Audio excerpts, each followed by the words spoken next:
Assalamualaikum warahmatullahi wabarakatuh. Hai semuanya, jumpa lagi dengan kami dari kelompok 2 akan mempresentasikan hasil diskusi kami mengenai proposal PKMK yang sudah kami bahas sebelumnya.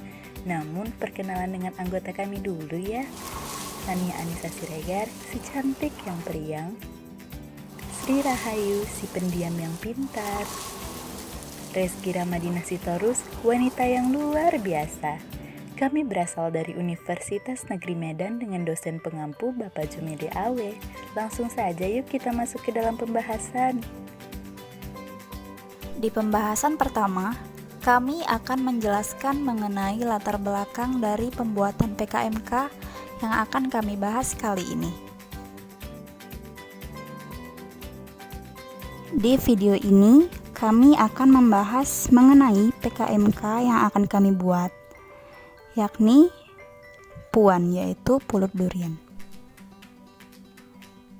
Sebelum memasuki pembahasan tentang puan atau pulut durian, saya akan membahas latar belakangnya terlebih dahulu.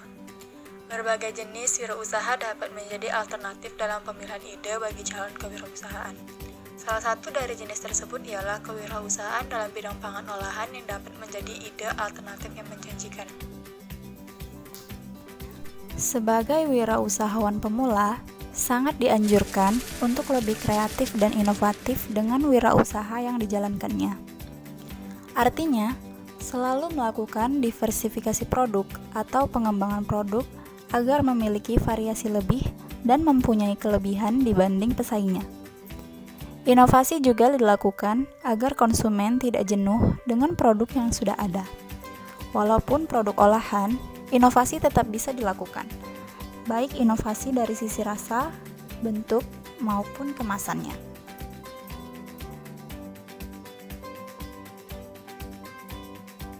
Pulut ialah jenis panganan yang banyak digemari oleh masyarakat. Teksturnya yang lembut jika dimakan dan rasanya sangat enak. Bahan utama dalam pembuatan pulut ini adalah beras ketan. Untuk kesehatan, beras ketan juga mempunyai manfaat di dalamnya. Pulut durian ini juga dapat dimakan sebagai pengganti makanan ringan. Jenis usaha yang akan kami modifikasi dari segi bentuk maupun rasa sehingga mampu menghasilkan makanan yang berkualitas dan menarik. Adapun produk makanan ini kami beri nama puan atau pulut durian. Pembahasan puan atau pulut durian, aspek produk dan inovasi. Yang pertama, deskripsi produk. Pulut durian yang dijual oleh tim adalah pulut durian yang dibuat sendiri dengan menggunakan durian asli Medan yang terkenal bahkan sampai ke luar negeri. Yang kedua, keterbaruan atau inovasi produk.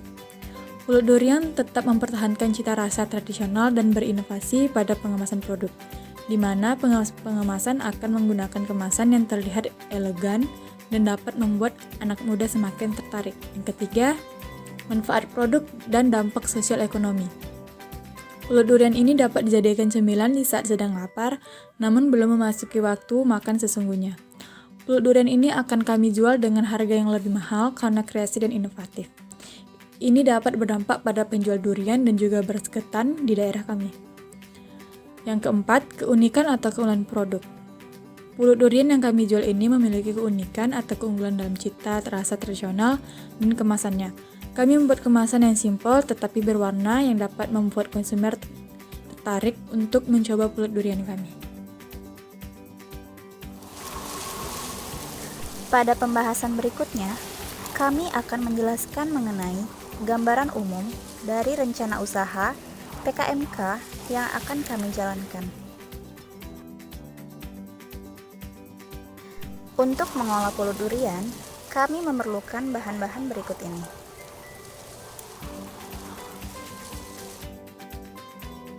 Bahan-bahan tersebut kemudian dibagi dua, menjadi bahan pulut dan bahan fladurian. Untuk bahan pulut, kita memerlukan yang pertama beras ketan, kemudian santan, daun pandan, dan terakhir garam.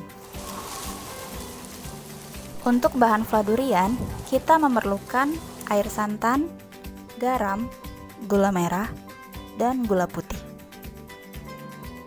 serta daging durian yang dihaluskan. Untuk alat-alat yang digunakan, kita memerlukan kompor, panci, spatula kayu, baskom, centong, saringan santan, cup fla durian, kotak pulut ketan, sendok plastik, dan gas.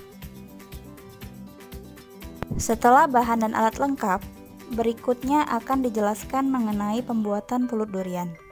Pertama-tama kita akan membuat pulut ketan terlebih dahulu. Caranya adalah sebagai berikut. Yang pertama, rendam beras ketan selama lebih kurang 2 jam agar ketan lebih kenyal. Yang kedua, setelah direndam, cuci beras ketan lalu kukus dengan daun pandan selama lebih kurang 25 menit hingga tekstur ketan agak lengket atau setengah matang. Untuk langkah ketiga, masak santan, gula pasir, dan garam sampai mendidih dengan api sedang. Setelah mendidih, masukkan beras ketan yang dikukus tadi, masak hingga santan menyusut dan meresap dalam ketan. Langkah keempat, angkat pulut ketan dan didinginkan. Untuk langkah terakhir, kukus lagi ketan sampai benar-benar matang sempurna selama 25 menit dengan api sedang. Setelah pulut ketan, kita akan membuat fla durian. Caranya adalah sebagai berikut. Masak santan, daging durian, gula merah, gula putih, dan garam dalam wadah. Di atas kompor dengan api sedang. Setelah mendidih, kecilkan api dan aduk terus sampai benar-benar matang dan dinginkan. Untuk harga yang ditawarkan, di sini kami menawarkan produk pulut durian dengan harga Rp20.000 per kotak yang ukurannya dapat dimakan oleh 1 orang. Pembahasan berikutnya adalah mengenai aspek pemasaran.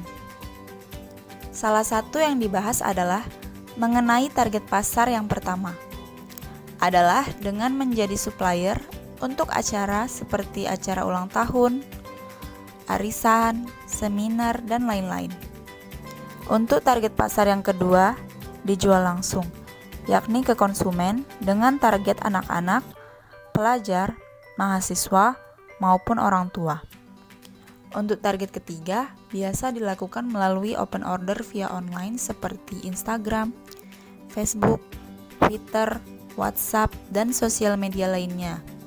Untuk yang terakhir, target pasarnya bisa dengan membuka stand pada acara besar di kampus atau di mall. Setelah menentukan target pasar, langkah selanjutnya adalah menentukan strategi pemasaran, marketing mix, atau bauran pemasaran. Dilihat dari promosi makanan yang cepat laku adalah pada tempat ramai seperti pasar, sekolah, kampus. Itu adalah tempat yang paling strategis untuk promosikan barang dagangan. Berikut ini ada beberapa cara promosi makanan yang akan dilakukan. Yang pertama adalah direct selling, yakni melalui penjualan langsung.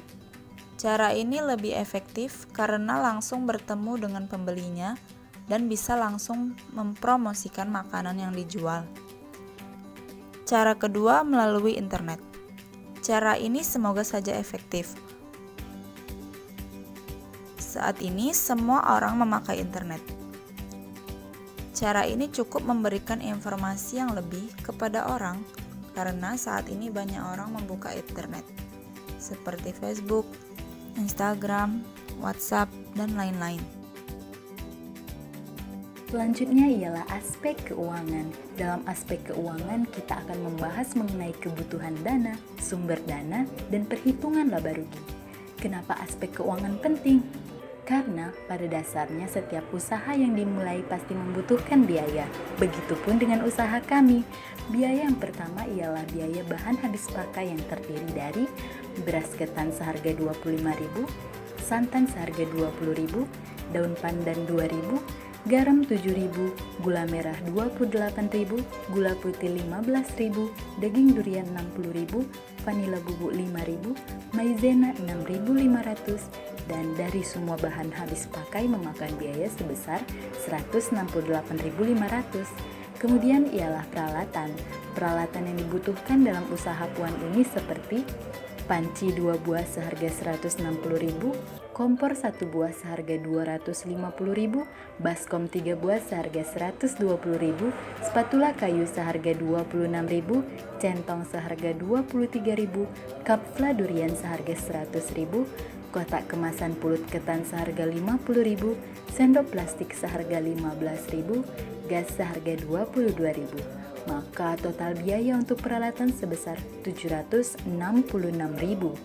Selain bahan habis pakai dan juga peralatan, usaha puan juga terdapat biaya lain-lain dengan rincian transportasi 80.000, promosi 110.000, dan dokumentasi sebesar 50.000. Maka jumlahnya sebesar 240.000. Dari semua biaya tersebut, maka total keseluruhan dana yang dibutuhkan dalam usaha puan ini sebesar 1.174.000. Dari semua biaya tersebut, kami menggunakan dana yang berasal dari kumpulan dana antara kami pemilik usaha, yakni kelompok 3. Baiklah, saya akan memberikan sedikit gambaran mengenai perhitungan laba rugi dari usaha puan ini. Dalam satu periode produksi pulut durian yang berdasarkan bahan dan harga yang telah saya paparkan sebelumnya, maka untuk satu kali produksi akan menghasilkan 18 box pulut durian dengan modal produksi sebesar 168.500. Maka perhitungannya ialah harga jual untuk 8 box dengan harga satuan 20.000, maka totalnya 360.000. Biaya produksi untuk 8 box sebesar 168.500. Maka laba satu kali produksi sebesar 191.500 dan laba per box yang kami dapatkan sebesar 10.638 rupiah. Berakhirnya penjelasan aspek keuangan, maka berakhir pula pemaparan materi kami kali ini. Kami kelompok 2 pamit undur diri. Terima kasih telah menonton video kami sampai akhir. Semoga video kami dapat memberikan manfaat bagi semua. Sampai jumpa di video kami selanjutnya. Bye. Assalamualaikum warahmatullahi wabarakatuh.